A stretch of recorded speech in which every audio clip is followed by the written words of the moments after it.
bantu channel kami dan cara klik subscribe, klik lonceng, like, dan komennya ya, supaya semakin banyak jiwa-jiwa yang diberkati dan banyak jiwa-jiwa yang menerima Tuhan Yesus sebagai Tuhan dan Juru Selamat. Tuhan Yesus berkati. Shalom. Saudaraku yang dikasihi Tuhan, ku telah mati dan tinggalkan cara hidupku yang lama.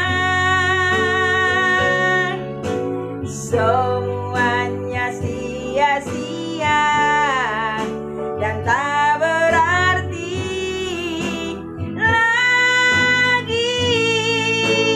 Hidup ini ku letakkan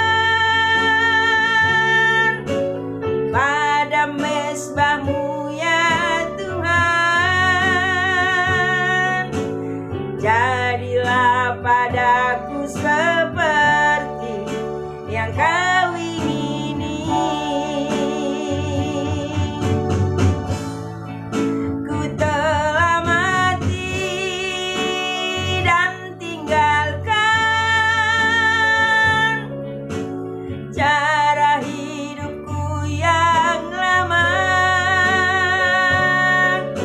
Semuanya sia-sia dan tak berarti lagi. Hidup ini ku letakkan pada mezbah-Mu ya Tuhan. Jadilah padaku seperti yang Kau ingini. Jadilah padaku seperti yang Kau ingini. Jadilah padaku seperti yang Kau ingini. Haleluya, haleluya, saudaraku yang dikasihi Tuhan.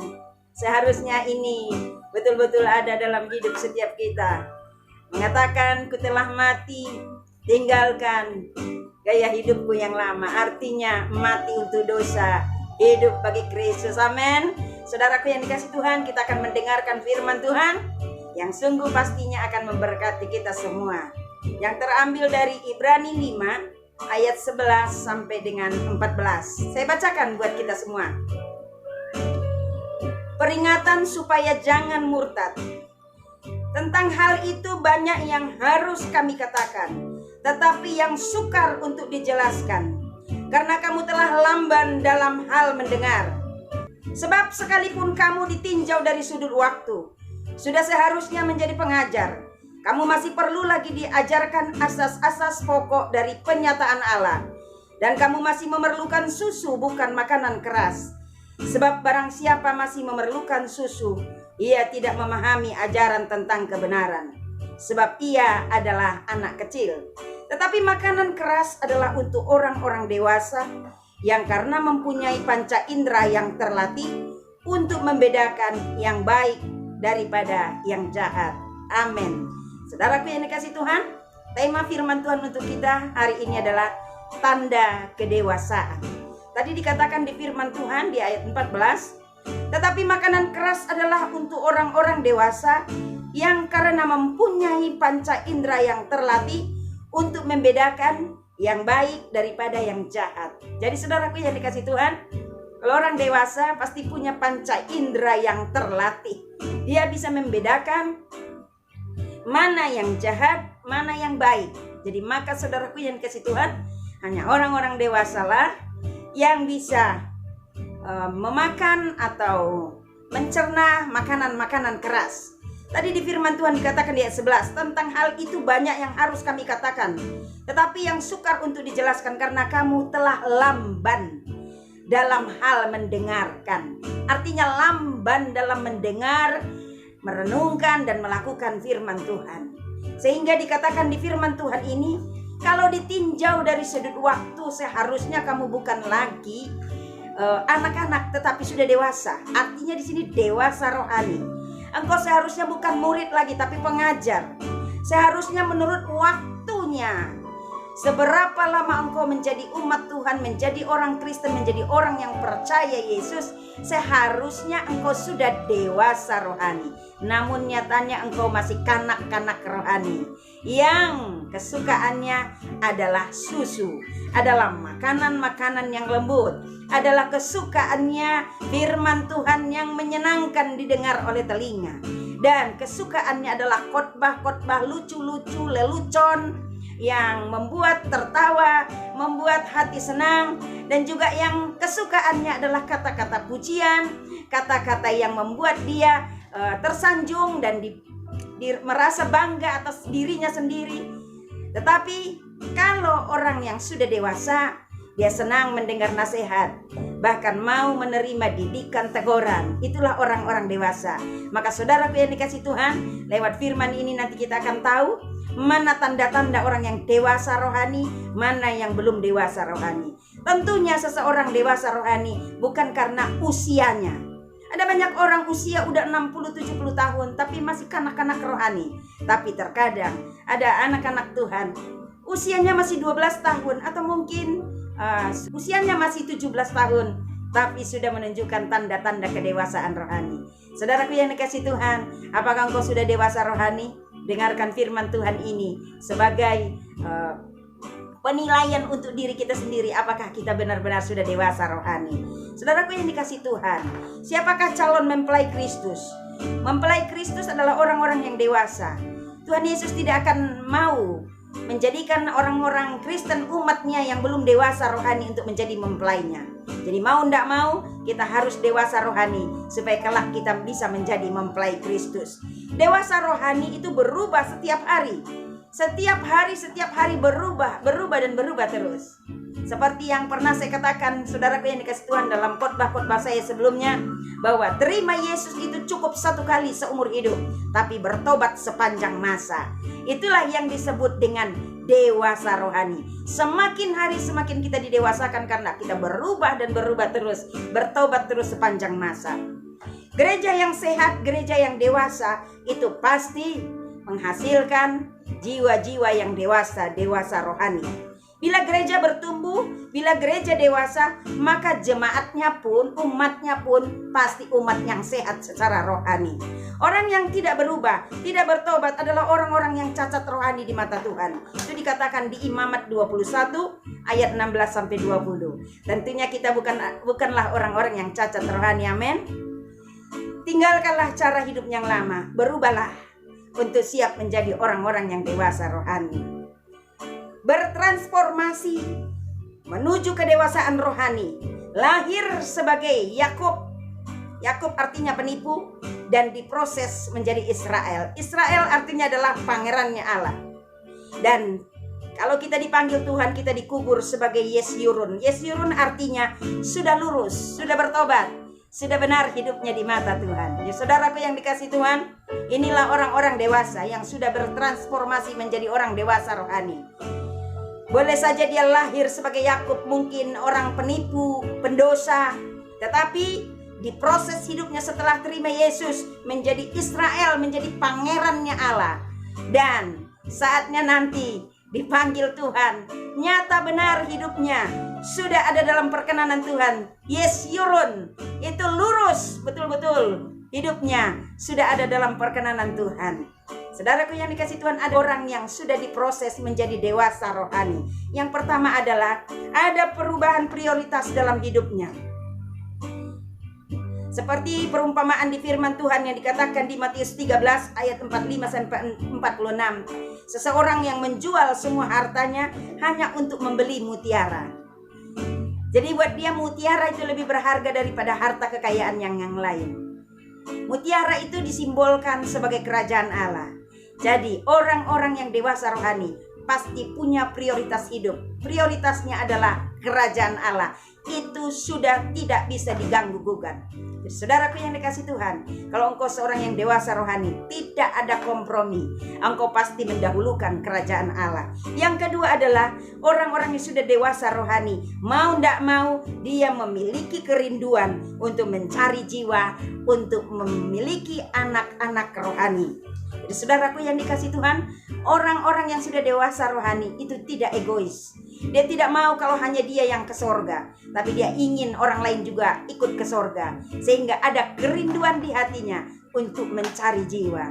Perlu kita tahu saudaraku yang dikasih Tuhan, mencari jiwa bukanlah hanya pekerjaan seorang pendeta. Jadi saudaraku yang dikasih Tuhan, seorang yang dewasa rohani, pasti prioritas kita adalah kerajaan Allah. Itu yang pertama. Yang kedua adalah, kalau kita seorang yang dewasa rohani, pasti ada kerinduan untuk mencari jiwa bagi Kristus. Yang ketiga adalah, seorang yang dewasa rohani mampu menghadapi tantangan dengan baik.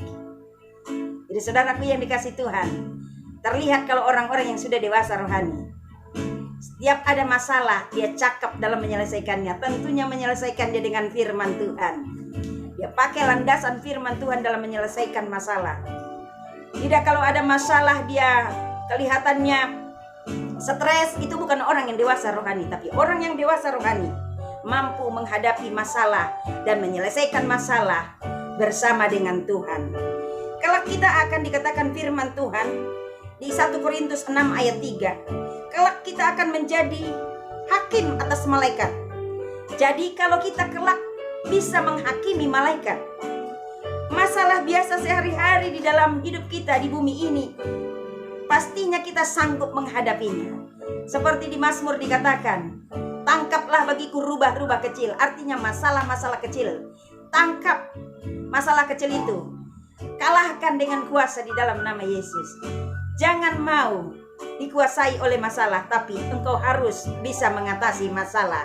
Karena tidak ada masalah dalam hidup ini yang tidak bisa diselesaikan. Jadilah menjadi orang yang dewasa rohani, yang punya kuasa, yang cakap dalam menyelesaikan masalah. Yang keempat, saudaraku yang dikasih Tuhan, orang yang sudah dewasa rohani mempunyai hubungan yang baik dengan Tuhan dan sesama. Jadi coba periksa dirimu saudaraku yang dikasih Tuhan, bagaimana hubunganmu dengan Tuhan? Apakah hubunganmu dengan Tuhan baik? Dan bagaimana hubunganmu dengan sesama? Apakah hubunganmu dengan sesama baik? Kalau ya, engkau berarti sudah dewasa rohani. Jadi saudaraku yang dikasih Tuhan, seorang yang dewasa rohani selalu merasa nyaman dengan Tuhan, senang berlama-lama dalam hadirat Tuhan. Orang yang sudah dewasa rohani punya hubungan baik dengan sesama, tidak ada musuh. Kalau mungkin orang memusuhi kita, tapi kita sendiri tidak bermusuhan dengan orang lain, jadi berarti masalah bukan datang dari diri kita sendiri. Jadi saudaraku yang dikasih Tuhan, milikilah hubungan yang baik dengan Tuhan dan sesama. Dan yang kelima saudaraku yang dikasih Tuhan, orang yang sudah dewasa rohani mampu mendengar suara Tuhan dengan baik, peka. Jadi orang yang sudah dewasa rohani tahu rencana dan kehendak Tuhan. Kalau Tuhan mengatakan ya, dia katakan ya. Kalau Tuhan mengatakan tidak, dia mengatakan tidak, karena dia punya kepekaan. Jadi, saudaraku yang dikasih Tuhan, tanda-tanda orang yang sudah dewasa rohani adalah mampu mendengar suara Tuhan dengan baik, peka. Dan saudaraku yang dikasih Tuhan, berikutnya adalah tanda orang yang sudah dewasa rohani punya gaya hidup yang rohani. Cara berpakaian, cara bersikap, cara berbicara, tentunya cara berbicara, cara berpakaian, cara bergaya seorang anak kerajaan Allah. Tidak mempermalukan nama Tuhan, tapi mempermuliakan nama Tuhan. Dan yang terakhir saudaraku yang dikasih Tuhan, yang ketujuh adalah orang yang sudah dewasa rohani gampang untuk mengampuni. Jadi saudaraku yang dikasih Tuhan, 7 tanda kedewasaan rohani. Pegang 7 tanda kedewasaan rohani. Yang pertama adalah ada prioritas utama dalam hidupnya. Prioritasnya adalah kerajaan Allah. Yang kedua, ada kerinduan untuk mencari jiwa bagi Kristus. Dan yang ketiga adalah mampu menghadapi masalah dengan memakai caranya Tuhan. Bersama Tuhan dia bisa menyelesaikan segala masalah. Dan yang keempat adalah mempunyai hubungan yang baik dengan Tuhan dan sesama. Dan yang kelima saudaraku yang dikasih Tuhan, mampu mendengar suara Tuhan dengan benar. alias punya kepekaan rohani. Dan yang keenam adalah punya gaya hidup yang rohani. Cara bicara rohani, cara berpakaian rohani, gaya hidupnya pun rohani. Dan yang ketujuh adalah, saudaraku yang dikasih Tuhan, gampang untuk mengampuni. Itulah orang yang dewasa rohani. Saudaraku yang dikasih Tuhan, apakah 7 tanda kedewasaan rohani itu ada dalam hidupmu? Kalau ya, katakan puji Tuhan dan pertahankan terus. Tapi kalau belum ada, raihlah 7 tanda kedewasaan rohani dengan buka hati untuk Kristus. Katakan kepada Tuhan Yesus, biarlah Roh Kudus-Mu mengurapiku, Roh Kudus-Mu yang memimpin hidupku, sehingga hidupku hari ke hari berubah sampai menyerupai Kristus, sehingga 7 tanda kedewasaan rohani ada dalam hidupku, dan hidupku jadi berkat bagi banyak orang, dan nama Tuhan dipermuliakan. Saudaraku yang dikasihi Tuhan, miliki prinsip dari Rasul Paulus, aku mati untuk dosa dan hidup untuk Kristus. Ku telah mati dan tinggalkan cara hidupku yang lama. Semuanya sia-sia dan tak berarti lagi. Hidup ini ku letakkan pada mezbah-Mu ya Tuhan. Jadilah padaku seperti yang Kau ingini.